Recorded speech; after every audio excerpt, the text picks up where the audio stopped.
dikabulkan oleh Allah Subhanahu wa taala. Baik. Selanjutnya salatul awwabin. Salat sunnah awwabin.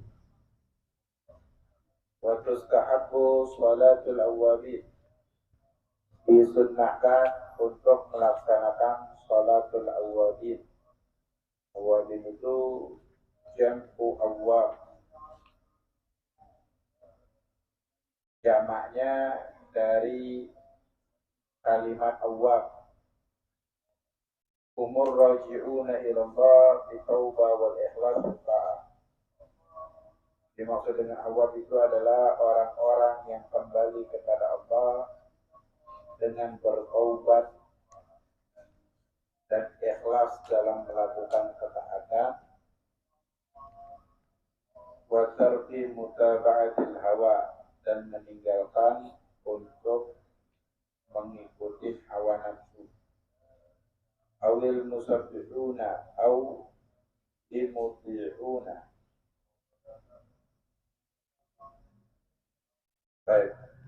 Wa innama udifatus salat ilaihim lianna nafsa tarkanu fima bainal maghrib wal isya ila da'a wal istirahat. Kenapa sholat ini diidhofahkan, disandarkan namanya dengan nama tersebut awwabin tadi? Dikarenakan ini sholat ini waktunya antara maghrib dan habis sholat maghrib, sebelum sholat isya, di antara maghrib dan isya. Dikarenakan jiwa itu terkanu lebih nyaman fima bainal maghrib wal isya, di antara maghrib dan isya, ila da'ati wal istirahat, lebih nyaman untuk nyantai-nyantai deh. Khususan idza kana dza kasbin wa hirfah. Apalagi kalau orang yang punya pekerjaan rutinitas setiap hari dari pagi sampai sore kerja, malam kan dia mau istirahat gitu. Lagi antara maghrib dan isya. Au ila istighfar bil aqli wa syurb, atau lebih mau nyantai dengan makan dan minum.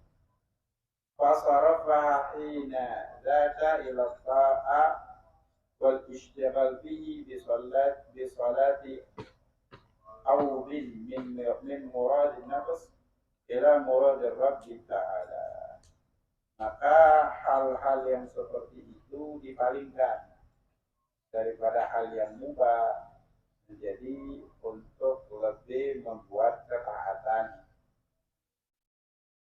Ini makanya disebut sholat awwabin. Wa qadru ila hadzal ma'na aidan fi sholat duha. Makna ini juga terdapat di dalam sholat duha. Bainaha bi'idai hadzal waqt, karena waktu duha itu juga waktu untuk nyantai-nyantai, untuk yang enggak kerja.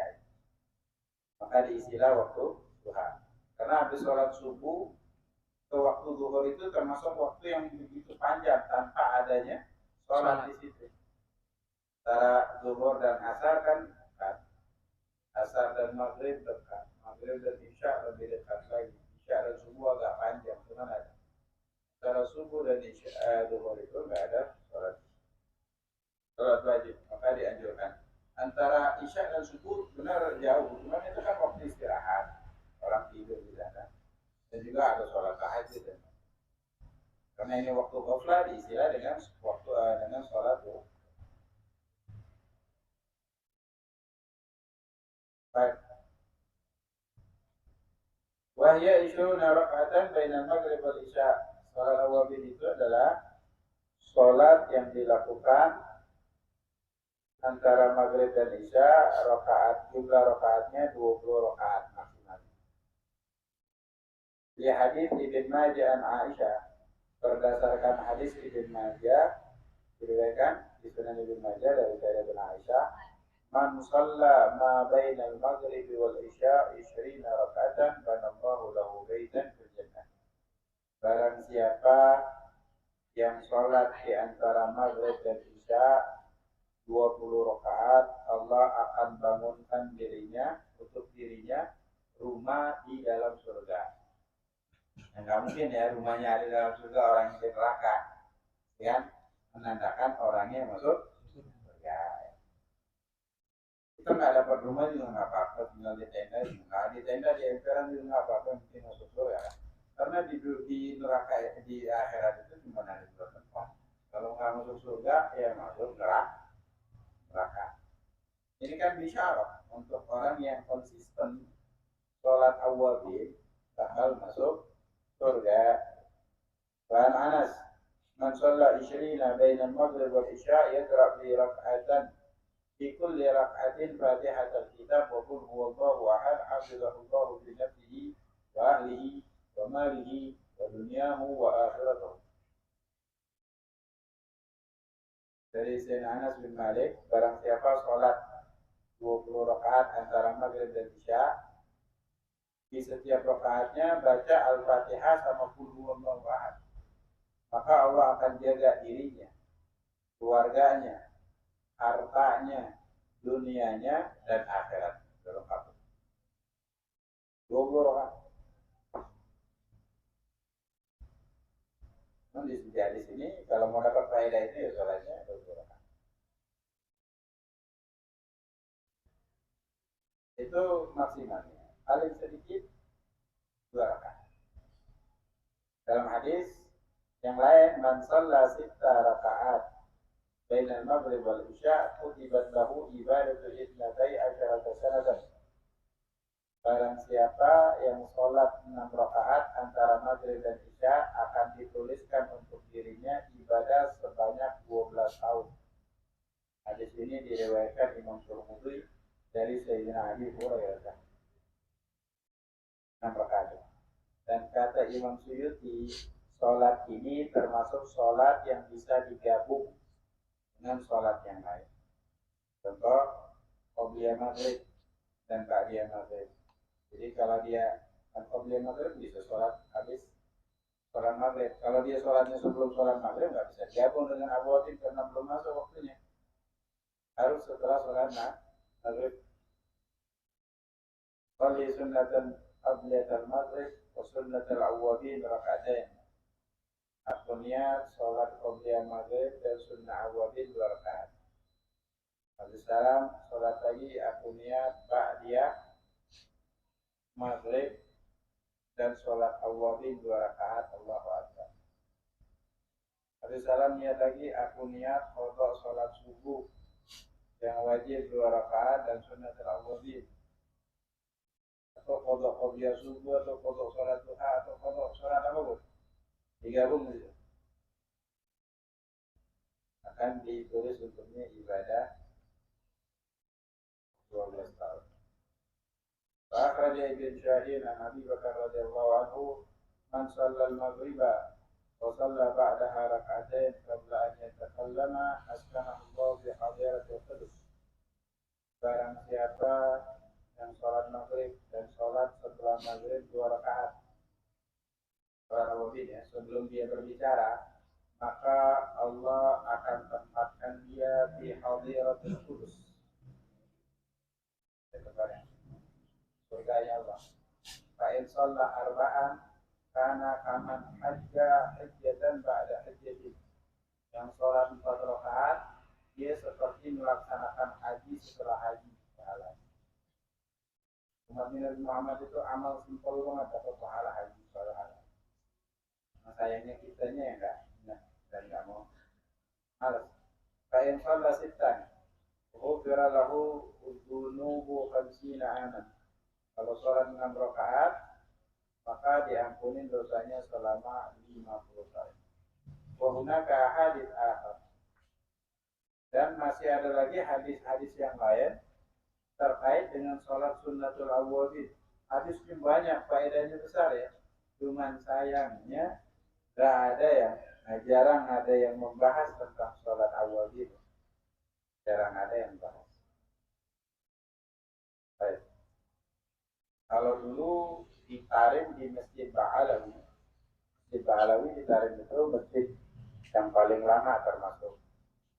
Dan memang pembangunannya itu diupayakan. Jangankan harta yang haram yang subhat pun tidak boleh dipakai. Saking detail mereka mau membangun dari harta yang keseluruhannya halal, mereka para salaf terdahulu mengambil tanahnya jauh dari tempat itu. Ambil tanah dari daerah sekitar situ. Karena Tarim pada saat itu kotanya kecil, yang jajahnya banyak, kerajaan kecil. Maklum kalau zaman kerajaan itu kan main ambil paksa aja. Jadi otomatis yang beli pun beli kepada orang yang beli kepada orang yang beli kepada orang yang ngerampas, bisa begitu kan. Jadi itu namanya haram enggak? Dalam fikih hukumnya halal-halal aja. Kalau kita mau beli barang nggak perlu tanya ini ente beli dari mana, maling apa enggak, begini ya, orang nggak ada yang mau transaksi kan. Halal-halal aja. Oh, ini diposting di forum jual beli, takutnya ini nggak ada kotaknya, katanya palingan. Nah, wajib kita sampai nanyain sedetail apa loh. Syariah tahkum bil zahir. Cuman ada yang namanya zuhud dan wara.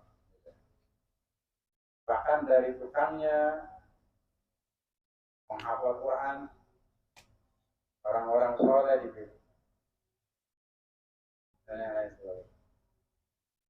Nah, dulu itu kalau dia hizib baca Quran antara maghrib dan isya, yang ini baca, kalau giliran dia baca, dia baca. Giliran dia nggak baca, dia sholat dua wajib. Yang lain begitu. Sudah dekat giliran dia, putus sholatnya dia, baca lagi. Jadi sampai sholat wajib itu sampai ngapal lagi, apa mengulangi hafalan Qurannya. Baik. Nah, ada orang dari Maroko datang ke situ. Ini 100-200 tahun yang lalu. Dia mau sholat di Masjid Ba'alah. Karena kan masjid yang dibangun dari hasil yang benar-benar halal 100%, itu kalau jamaahnya sedikit lebih afdal gitu sholat di situ daripada masjid yang jamaahnya banyak, cuman nggak jelas dari mana hartanya gitu. Ya kita mesti sholat di masjid mana aja kok. Baik. Itu lebih afdal. Jadi dia mau sholat tahajud jam 2 malam. Pikir bakal dapat sholat awalnya untuk sholat subuh. Pas datang ke situ udah penuh masjid. Kita nyari tempat untuk tahajud. Mengatakan kongkal malaikatul asyur. Dia pergi ke pasar, jual beli. Penjualnya ketika melayani pelanggan, udah transaksi jual beli. Jika duduk, dia ulangin hafalan Quran. Jadi mulutnya nggak berhenti untuk membaca Al-Quran. Setiap maghrib nggak ada laki-laki yang jalan di jalanan dan nggak ada yang di rumah. Yang di rumah itu perempuan sama anak-anak. Jadi masjid penuh dengan orang yang beriktikaf dan ibadah di dalam sampai sholat isya baru balik lagi ke rumah.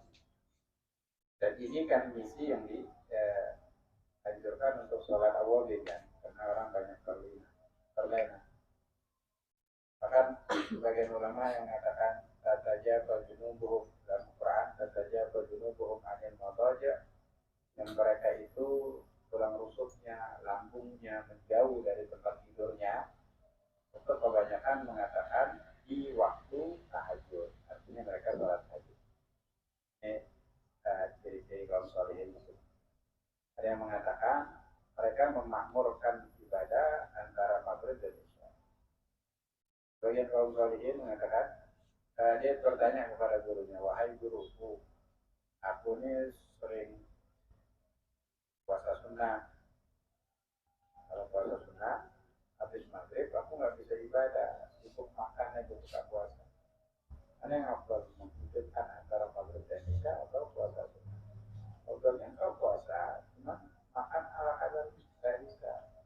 Lebih baik tinggalkan puasa, hidupkan antara maghrib dan isya. Baik.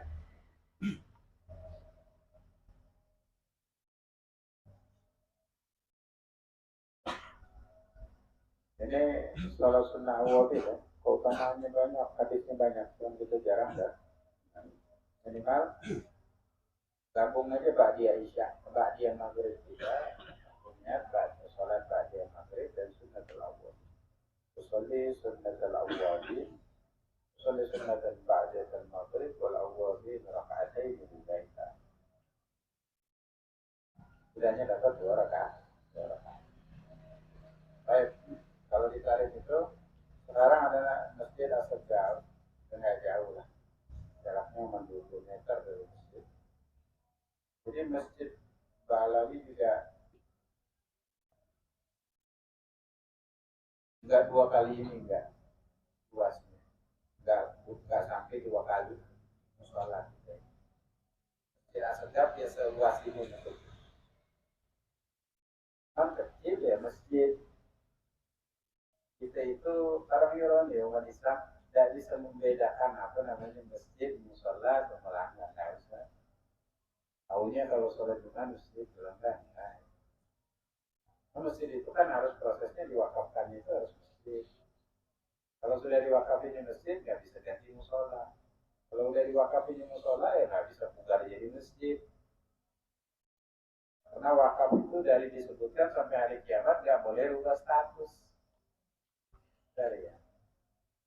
Sekarang yang nyata terjadi amal jahil, kebodohan itu sudah melanda kemana-mana sampai pengurus masjid itu tidak paham tentang wakaf dan apa itu masjid dan yang lain sebagainya. Karena di bab wakaf itu kalau kita naruh barang kita di masjid untuk kebutuhan pribadi itu harus bayar sewanya yang normal harian atau bulan, nggak sembarangan. Karena masjid itu wakaf, kalau tergantung wakafnya untuk kaum muslim. Nah gini, kalau kita di bawah wakaf masjid. Kalau kita wakafin masjid untuk mazhab Syafi'i aja, berarti yang boleh sholat cuma mazhab Syafi'i. Karena disebut lafzul waqif, karena secara lafaz yang disebutkan yang mewakafkan itu seperti nas dari syariat, seperti Quran dan hadis harus diikutin.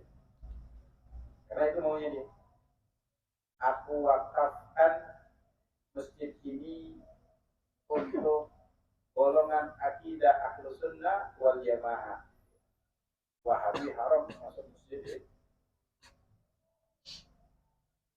Boleh. Sampai segitunya. Ya. Sampai segitunya lafaz wakaf itu harus diikuti apa yang dia syaratkan.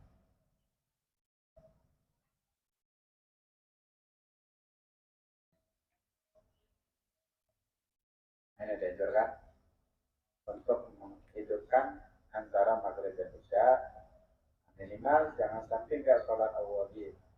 Yang sudah biasa sholat ba'diyah maghrib kan tinggal tambah niat aja, nggak sulit banget. Yang sudah biasa sholat duha tinggal tambah aja sholat sunnatul hajat, sholat sunnatul istikharah tiap hari. Jadi kita minta semua hajat kita dan kita istikharahkan semua perkara kita per hari ini. Jadi enak. Sekarang ini udah paham nggak langsung diamalkan, nggak paham lagi jadi.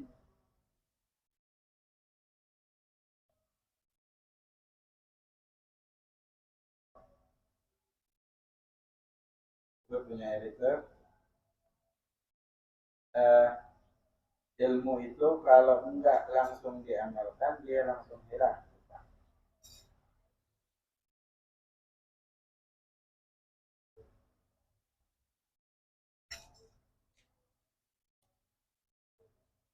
Selanjutnya adalah sholat sunnatul tasbih, sholat tasbih. Bagian ingkar sholat tasbih ini. Artinya hadisnya dhaif. Ulama hadisnya dhaif, cuman jalur periwayatannya banyak jalurnya. Banyak sanadnya. Jadi kalau dhaif sanadnya banyak, dia akan memberikan kekuatan. Dhaif itu kan lemah. Jadi naik satu tingkat namanya hasan. Ya hadisnya derajatnya hasan. Sholat sunnatul tasbih. Kenapa? Karena di dalam sholat ini harus mengucapkan tasbih sebanyak 300 kali. Kalau kurang atau nggak diucapin, jadi nafal mutlak. Nah, jadi sholat sunnatul tasbih. Ya berarti semua keutamaan yang dijelaskan di dalam hadis termasuk pahalanya sholat tasbih nggak dapatin gitu.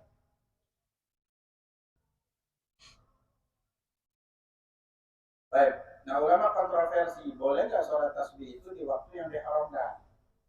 Kebanyakan ulama melarang habis sholat asar dan habis sholat subuh ya, di waktu yang lain.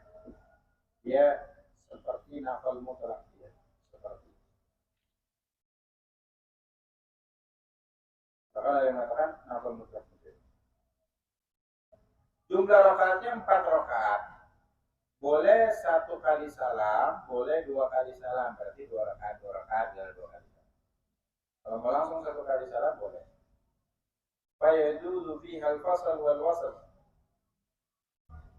Dan al-hadits atiyah dan awalha. Cuman Imam Ghazali di dalam kitab Ihya Ulumuddin mengatakan annahu idza shallaha bin nahar wa shallaha bi taslimatin wahidah. Kalau dia sholatnya di siang hari, dianjurkan 1 kali salam. Wa in shallaha bil lail wa shallaha bi taslimatin. Kalau di malam hari, sholatnya 2 kali salam ya. Di hadis sholatul lail matna. Dalam hadis sholat malam hari itu afdalnya 2 rakaat, 2 rakaat. Akan tetapi ada riwayat juga sholatul lail wan nahar matna. Sholat di siang hari dan di malam hari 2 rakaat, 2 rakaat. Kalau gitu, nah di sini kenapa Imam Ghazali pisahkan? Harusnya sesuai konteks hadis. Atau kenapa Imam Ghazali mungkin ngambil hadis yang pertama aja, karena itu diriwayatkan Imam Bukhari. Ini diriwayatkan Imam Tirmidzi yang ada tambahan siang. Cuma memang kayak sholat duha 4 rakaat, artinya 2 rakaat, 2 rakaat itu di siang hari kan. Begitu juga sholat ba'diyah zuhur, qabliyah zuhur kan 4 rakaat, qabliyah asar juga 4 rakaat jumlahnya. Sunnahnya juga 2 rakaat, bukan afdalnya. Mau 1 kali salam 4 rakaat boleh.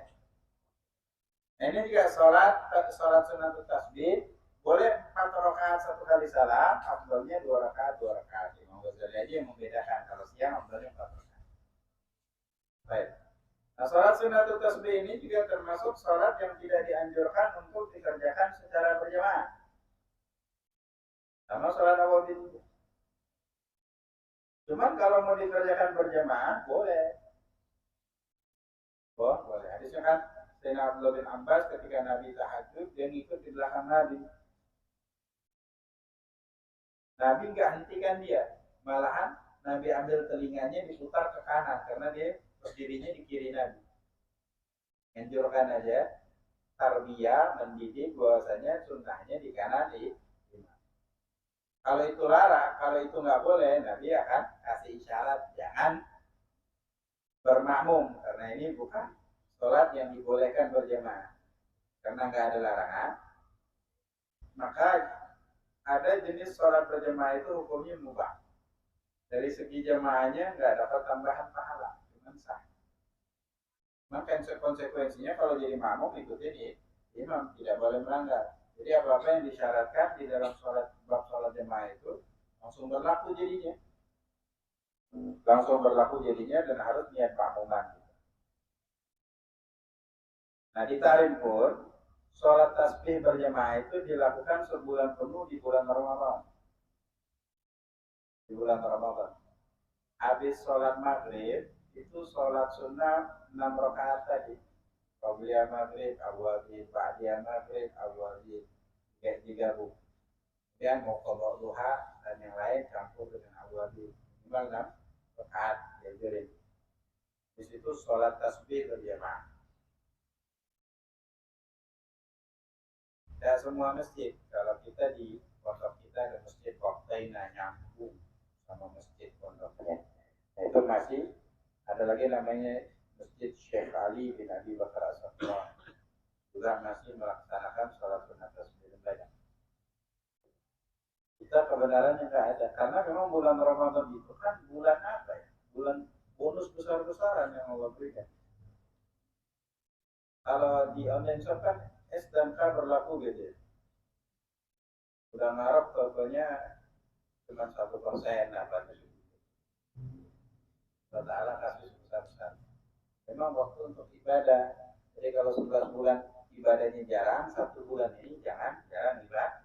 Takutnya bulan terakhir, tahun terakhir ketemu bulan Ramadan. Ya. Itu kan nunggu mati aja, mati prosesnya panjang waktu itu. Jadi sholat tasbih kalau nggak bisa ntar bakal datang hadisnya ya, terutamanya juga Pak. Nah, kalau berjamaah itu lebih semangat biasanya. Cuman yang sering melaksanakan di Indonesia cuman ibu-ibu.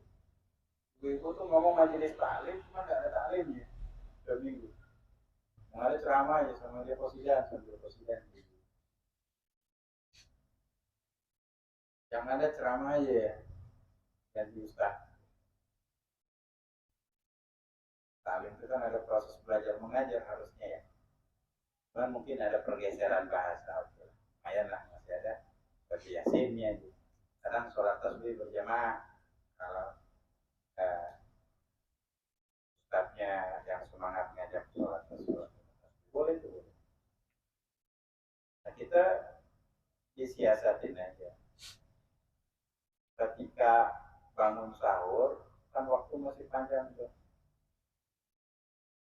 Memang televisi cuma sekarang udah bergeser lah fungsinya televisi. Kalau zaman dulu kan kita ngeliatin TV aja udah salah besar. Sekarang main handphone salah besar. Jadi habis sahur makan kan nggak bagus langsung tidur ya. Menyebabkan penyakit. Langsung sholat tahajud. Witir tadi belum kelar, baru 3 rakaat sambung jadi 8 rakaat. Tambah 8 rakaat jadi 11 rakaat. Belum itu sholat sunat tasbih 4 rakaat. Kalau dibiasain ya, yang wajib dipaksakan ketika hidup itu adalah ibadah. Karena memang sulit ya. Karena misinya syaitan, iblis itu merekrut sebanyak mungkin anak Adam untuk jadi temannya di neraka. Dan celakanya mereka itu nggak pernah capek dan kayaknya kompak dia, nggak ada koalisi ini, nggak ada rival di dalam, nggak saling menjatuhkan dalam misi rekrutmen sebanyak mungkin penghuni neraka gitu. Satu, yang kedua hawa nafsu yang kalau di bulan Ramadan iblis agak ditekan, hawa nafsu ini nggak ada tekanannya, agak sulit. Nah kalau nggak dipaksain ibadah syirik. La khaira liman lam yatub saghiran wa lam yakun fi aidihi basira. Tidak ada kebaikan orang yang tidak mau bertobat ketika dia masih kecil. Kenapa? Sehingga dia tidak sadar atas aib dirinya itu. Tidak bisa mengetahui.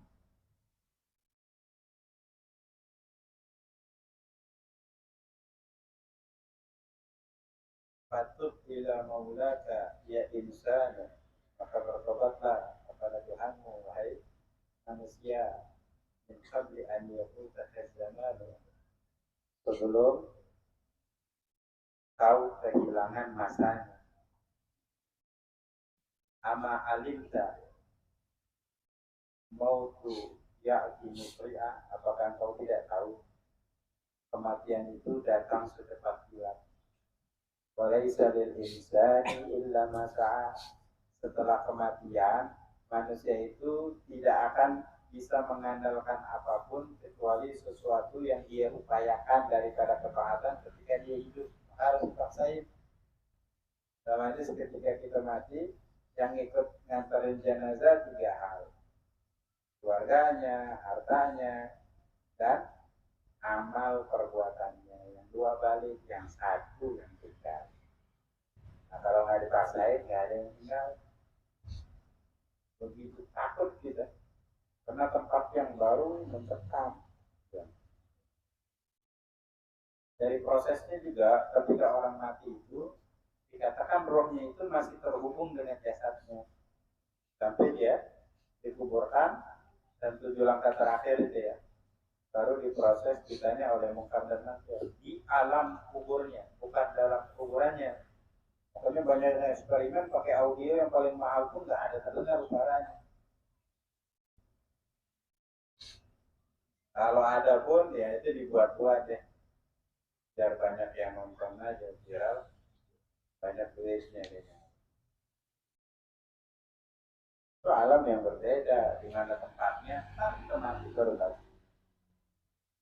Cuma nggak bisa konten habis mati. Makanya nggak ada yang upload kejadian sebenarnya. Satu hal ya yang sering kita lupakan itu bakal ingat mati kalau sering hadir talim. Kalau enggak, rasa kayak masih panjang. Ma'alim tak mau dia. Walaysa lil insani illa masa. Sekarang kalau ditanya, itu besok mati, siap enggak? Oh belum siap. Ini jawaban dari tahun ke tahun ngomongnya belum siap juga. Mendingan dari awal ditanyain langsung siap ya mati aja nggak apa-apa. Karena itu cuma buat dosa berapa nggak lama butuh neraka. Karena nggak enak harus. Ama alimta mautu ya'ti musri'a walaysa lil insani min ba'dil ajal illa alladhi qaddamahu min al-amal. Dan manusia tidak mempunyai apapun setelah ajal menjemput kecuali sesuatu yang sudah diupayakan daripada amal soleh ketika itu.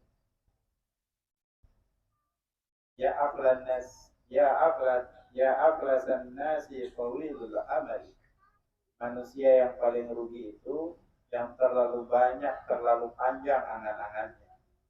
Pengen puasa sunnah, pengen ini pengen itu Tawilul amal, terlalu panjang. Mudayyi'ul umri, katsirul khiyal. Dia nyanyiakan hidupnya, terlalu banyak hayalannya. Terlalu banyak hayalan. Orang ada yang berhalusinasi karena narkoba. Ini nggak pakai narkoba, cuma halusinasi terus setiap hari. Kacau ini. Sudah mabuk sebelum mabuk ini. Iya, umri katsir. Naharuhu amdahu bil batala. Siang hari dihabiskan untuk hal yang sia-sia. Wa naumu bil laili bi'sal hala. Di malam hari dia tidur sejelek-jeleknya tidur. Artinya nggak ngapa-ngapain. Yang nggak ada ibadah, malam pun nggak ada ibadah. Kebanyakan dibalik ya. Malam hidup, siang dia tidur, kalem ya. Ini yang disebut yang nggak buat maksiat. Nah ini kacaunya udah ibadah nggak, maksiat pun. Nah, alhamdulillah. Naumu bil-laili bisa. Sebelumnya. Ma'ahsanat ta'ati li syubban fas'auli taqwallahi ya ikhwan. Betapa indahnya ketakwaan itu untuk seorang pemuda atau di masa muda. Karena yang diapresiasi dalam satu hadis ada 7 golongan yang dinaungi di dalam naungan arusnya Allah dari kiamat yang nggak ada naungan selain naungan arusnya karena matahari cuma satu jam. Yaitu seorang pemuda yang itu tumbuh dalam keadaan taat kepada Allah. Ada sulit, tambah masa seperti sulit karena sesuatu yang merusak itu datang ke dalam rumah, nggak lagi di luar rumah. paling gampang untuk mencuci otak dan pikiran. Kenapa? Karena dia nggak ada dasar agama, nggak ada fondasi, jadi gampang digerakkan dengan lihat tontonan apapun. Oh ini begini bagus, oh ini begini bagus. Jadi, kapan dia tersentuh untuk menolong orang tuanya? Kalau nonton video untuk berbakti kedua orang tua. Kan cuma 5 menit aja durasinya mesti banget. Nah, enggak ada fondasinya dari awal. Karena hal yang diwajibkan di dalam agama dan harusnya tersadarkan terus-terusan. Dan banyak hal lagi yang penting. Fas'au li taqwallahi ya ikhwani. Wa amiru awqatakum bil-ta'a wa dzikru kulli lahzatin wa sa'ah. Dan ma'murkan waktu-waktu kalian dengan selalu berbuat taat dan berzikir setiap waktu. Ini bisa dilakukan kalau dia masuk ke dalam komunitas yang hobi untuk ibadah.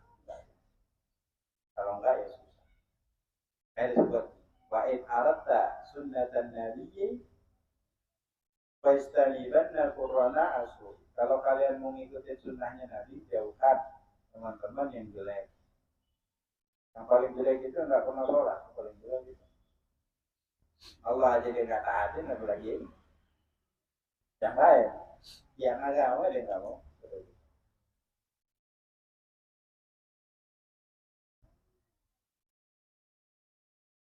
Sahabat al-akhyari il-qalbi dawa. Teman yang baik itu obat untuk hati yang sakit.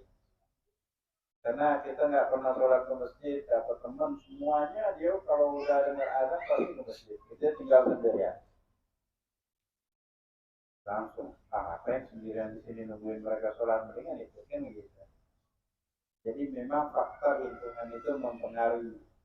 Baik lingkungannya baik, jelek lingkungannya jelek. Qul al-mursyidi innal qarina waqtar minal ashabi kulla mursyidi innal qarina bil qarini yaktari. Itu namanya Manzuma Wasiyatul Ikhwan dari Abdullah dari Habib Abdullah dan Husain bin Tahir. Nasihat anak-anak. Selanjutnya ini salat sunnatul tasbih. Jadi dia 4 rakaat, setiap rakaat baca 75 tasbih. Tasbihnya adalah subhanallah walhamdulillah wa la ilaha illallah wallahu akbar.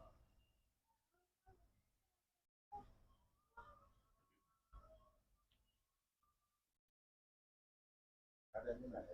Ini ada.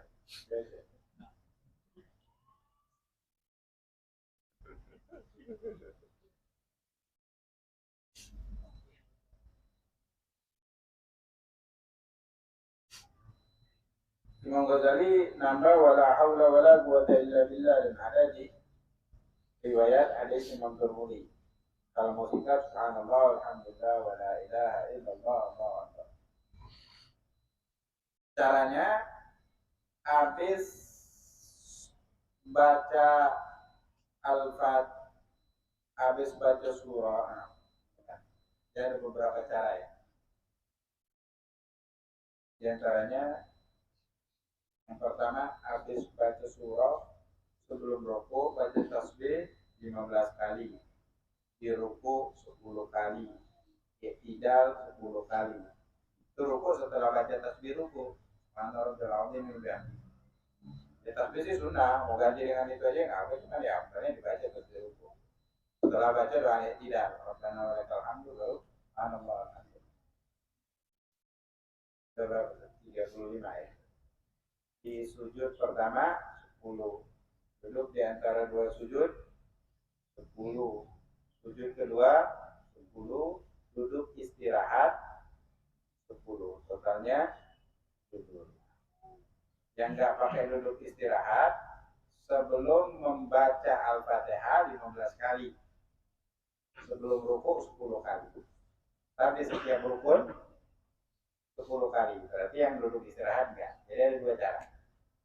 Ada 2 aja. Kalau duduk istirahat, ya duduk istirahat itu sebelum berdiri ke rakaat yang kedua itu ada yang disunahkan duduk dulu, namanya duduk istirahat. Nah, ketika tahiyat akhir, boleh baca tahiyat dulu, baru tasbih, atau tasbih dulu, baru tahiyat. Karena habis itu kan sah. Totalnya semua 300. Kalau seandainya kita kelupaan tasbih, habis baca surah langsung ruku, boleh baca di ruku 15 kali itu, tambah 10 jadi 20. Cuman nggak boleh ketika di ruku kelupaan, nggak boleh ditambah di i'tidal atau di duduk di antara dua sujud karena rukun yang pendek. Jadi jangan ditambah di situ. Kalau kelupaan di ruku, tambahnya di sujud aja, tidak tetap 10. Sujud tambah jadi 20. Paham ya? Hitungnya pakai tangan boleh? Boleh, cuman ya jangan terlalu banyak gerakan. Kalau jari kan nggak apa-apa gerak. Takutnya tangannya ikut gerak juga. Jadi gimana? Ya biasain aja lah pakai jarinya satu-satu. Atau pakai isyarat. Asal jangan terlalu cepat. Cuman harus diucapin ya, jangan dalam hati. Alhamdulillah.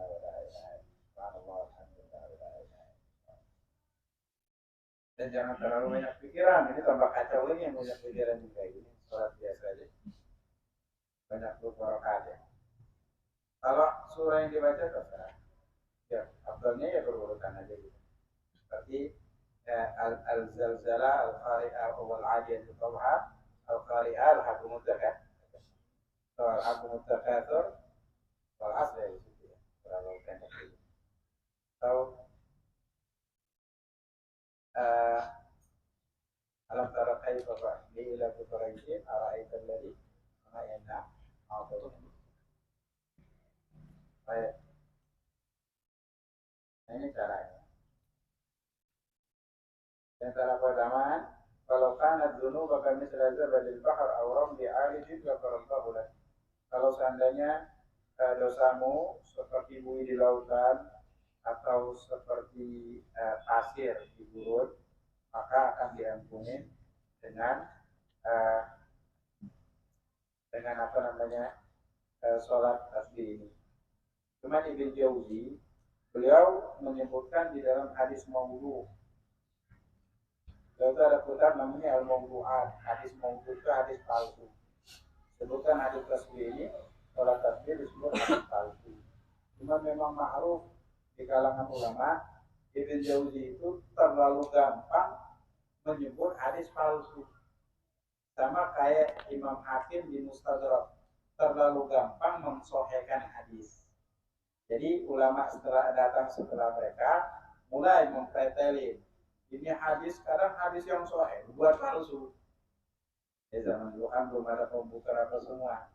Jadi kadang-kadang ada hadis yang belum sampai kepada kita dan jarak yang jauh, sama juga transportasi yang masih minim pada saat itu, sulit untuk bertemu dengan banyak ulama.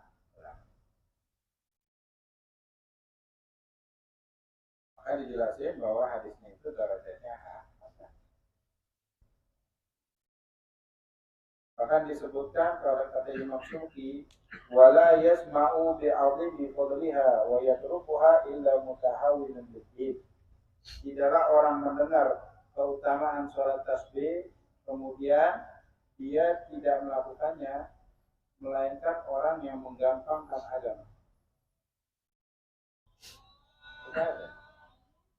Bahkan Nabi mengatakan kepada pamannya Sayyidina Abbas, "Fainis apakah engkau salliha kulla yaumin marratan?" Kalau kau sanggup sholat setiap hari sholat tasbih. Wa illa fa fi kulli jum'atin. Kalau enggak sejumat sekali, bukan seminggu sekali berarti. Ya maksudnya seminggu sekali, bukan hari Minggu, hari Jumat. Ya maksudnya satu per hari satu kali. Wa illa fa fi kulli syahr, kalau enggak sebulan sekali.